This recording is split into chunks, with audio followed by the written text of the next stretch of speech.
इस साखी के माध्यम से संत कबीर बताना चाहते हैं कि इस जहाँ में सुखी वही है जो भोग विलास में रहता है, जो जीवन में मौज से रहता है, खाता है पीता है, अच्छा स्वस्थ जीवन जीता है, वही सुखी है।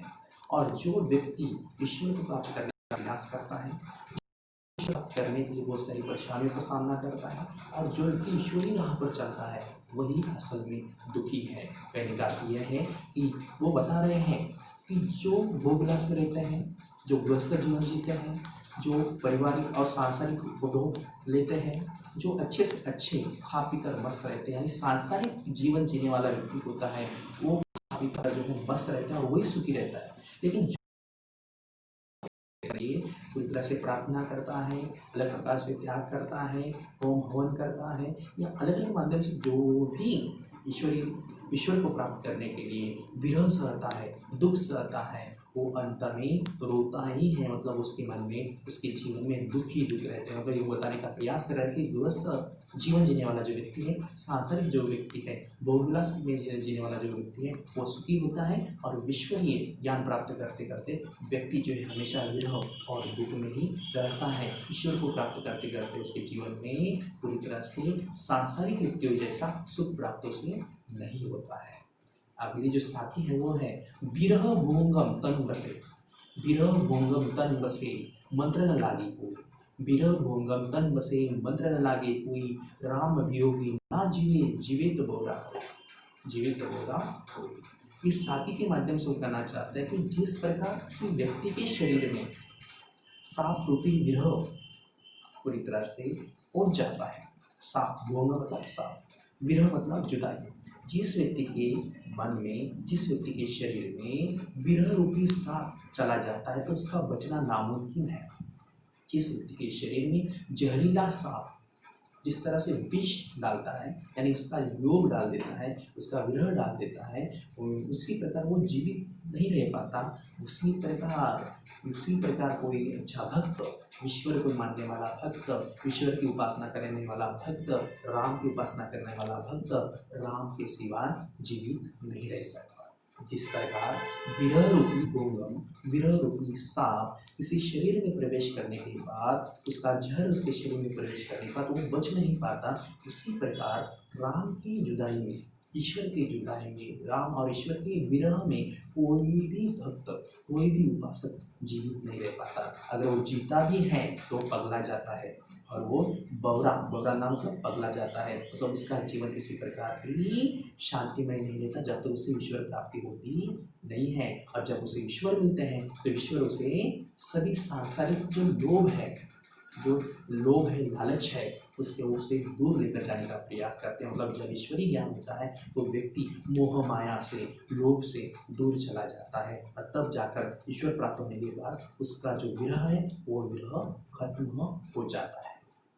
अगली जो साथी शब्द का प्रति वो है निंदक नेड़ा राखिए, निंदक नेड़ा राखिए आंगनी कुटी बधाई, निंदक नेड़ा राखिए आंगनी कुटी बधाई, बिन साबुन पानी बिना निर्मल करे सुभाई, बिन साबुन पानी बिना निर्मल करे सुभाई। यहाँ पर वो कह रहे हैं कि हमारे जीवन में, इस साथी के माध्यम से वो क्या कह रहे हैं कि हमारे जीवन में हमारी निंदा करने वाला, हमारी कमियां दिखाने वाला, हमें बुरा कहने वाला कोई ना कोई चाहिए। अगर आपके आसपास ऐसा कोई है आपकी निंदा करने वाला, आपको बुरा करने वाला, आपको कहने वाला और आपके ऊपर कुछ अपशब्दों के बाण चलाने वाला, आपकी कमियां दिखाने वाला अगर कोई है तो उसे अपने घर के पास एक कुटी बना कर दीजिए और उस कुटी में उसे रहने का मौका दीजिए। क्योंकि इससे फायदा आपको होगा कि जो निंदा करने वाला है वो तो निंदा करेगा, लेकिन उस निंदा की वजह से आपकी जो कमियां हैं वो कमियां आपको पता चलेगी, और वो कमियां पता चलने की वजह से आप वो कमियां दूर करने का प्रयास करोगे। मतलब वो जो बुरे गुण हैं, जो दुर्गुण है आप में, वो दुर्गुण वो आपको दिखाएगा, और वो दुर्गुण आप जो है उसकी वजह से जो है ठीक कर पाओगे और आप अच्छा इंसान बन पाओगे। इसलिए आप पर कोई टिप्पणी करता है, आपकी कोई निंदा करता है, आपके बुरे गुण कोई दिखाने का प्रयास करता है, आपको कोई बुरा करता है, तो उसे अपने पास रखिए, अपने आंगन में उसे रहने का मौका दीजिए, मतलब आपके पास रखिए, और उसकी बुराइयां सुनकर आप में जो दुर्गुण है, जो बुरी बातें हैं, उस बुरी बातों को ठीक करने का प्रयास कीजिए। उस बुरी तो अगली जो साखी वो है, होती पड़ी पड़ी जगमुआ पंडित भयानक हुई। होती पड़ी पड़ी जगमुआ पंडित भयानक हुई, एक एक अशरीफियों का पढ़े सो पंडित हुई। इस साखी के माध्यम से संत कबीर कहना चाहता है कि इस जहाँ में बहुत सारे लोग आए, बहुत सारे लोगों ने बहुत बड़े बड़े ग्रंथों का पठन किया, लेकिन बड़े बड़े ग्रंथ पढ़कर वो मर गए, फिर भी वो सच्चे विद्वान नहीं कहलाए। लेकिन अगर प्रेम का, ईश्वरीय ज्ञान का एक अक्षर भी आप समझ लेते हो तो उसे हम पंडित कह सकते हैं, उसे विद्वान कह सकते हैं।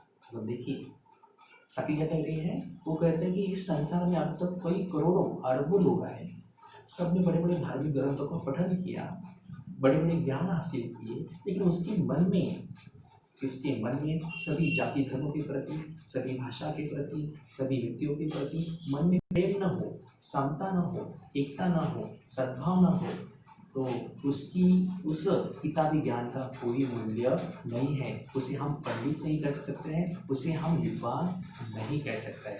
लेकिन अगर कोई व्यक्ति है, उसने बड़ी बड़ी किताबें नहीं पढ़ी हैं, बड़े बड़े ग्रंथ नहीं पढ़े हैं, उसे रटा नहीं है, लेकिन अगर उसके मन में मानवता है, उसके मन में समता है, उसके मन में एकता का भाव है, सर्वधर्म समभाव है, प्रेम है और शीतलता है, अर्थात ईश्वरीय ज्ञान है, तो ऐसे व्यक्ति को भी हम पंडित कह सकते हैं, विद्वान कह सकते हैं। मतलब किताबी ज्ञान का और पंडित और विद्वानों का कोई संबंध नहीं है, ऐसे यहाँ पर कहने का बताने का प्रयास किया है। अब देखिए संत कबीर का उदाहरण दीजिए।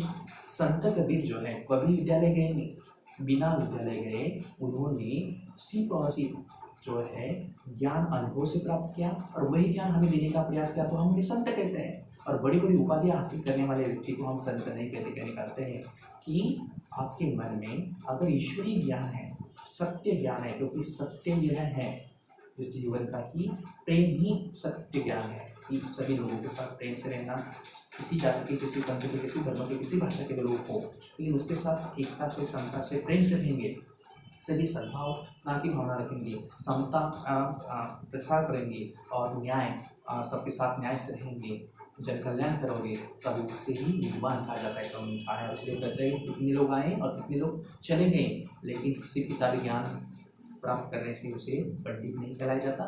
जो एक अक्षर भी जानता है लेकिन प्रेम का जानता है, दूसरे के साथ प्रेम से रहता है, एकता से रहता है, तो उसे हम विद्वान कह सकते हैं।